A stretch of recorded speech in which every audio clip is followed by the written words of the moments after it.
The Wizard of Oz is one of the most famous movies of all time. The movie is so classic, a lot of people mistake it for the first color film, and there are many conspiracy theories and fan theories surrounding it.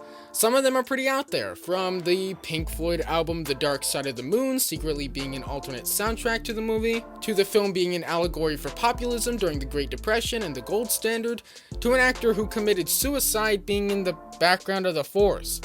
How would that even work? Did no one on set or in the editing bay notice that there was a dead body hanging around, or did they notice and just decide to keep it in anyway?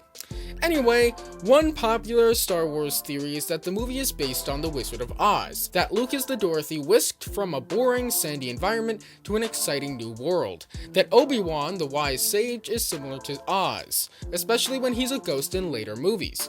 Darth Vader is the Wicked Witch of the West that wants to stop Luke and uses his flying monkeys, the Stormtroopers. Chewbacca is the Cowardly Lion, C-3PO is the Tin Man, and R2-D2 is the Scarecrow.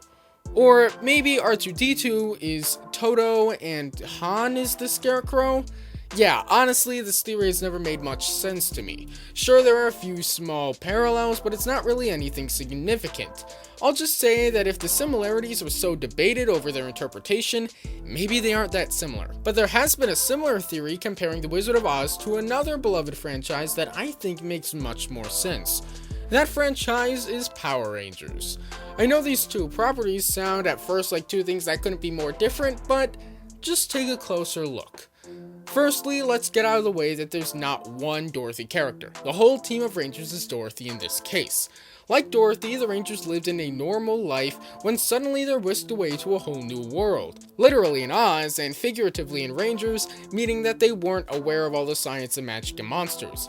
Both literally fly away to that place, with the Rangers being teleported, and both have this happen in a natural disaster, a tornado in Oz and an earthquake in Rangers, that's subtly implied to actually be the work of the big bad. They both go against an evil witch with hordes of soldiers and an annoyingly high-pitched voice. While the putties aren't exactly flying monkeys, Goldar is, and Babu is a monkey. Alpha kinda serves as an amalgamation of all the side characters. At times he's the Scarecrow, at times the Cowardly Lion, he's literally the Tin Man, and sometimes he'll remind you of Toto. Both Rita and the Wicked Witch of the West want to prevent our heroes from working with an old enemy of hers, a wise wizard. I mean, come on, Zordon is literally a giant floating head in a tube.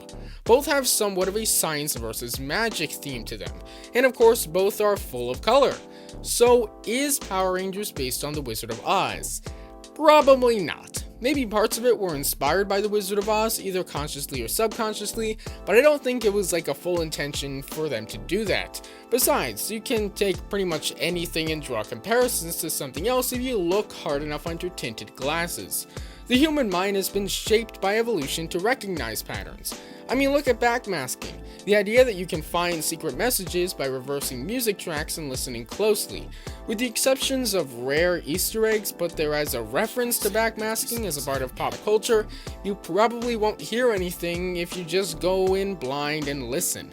But the moment someone tells you what you're supposed to hear, your mind is able to take a bunch of gibberish and make it a satanic message. So there you go. The strange phenomenon around Power Rangers and The Wizard of Oz.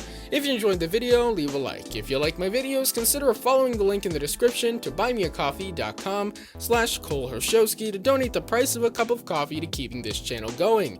You're under no obligation to do this, but if you do, it's greatly appreciated. Don't forget to subscribe for daily videos on the franchises you love, and I'll see you tomorrow. Bye.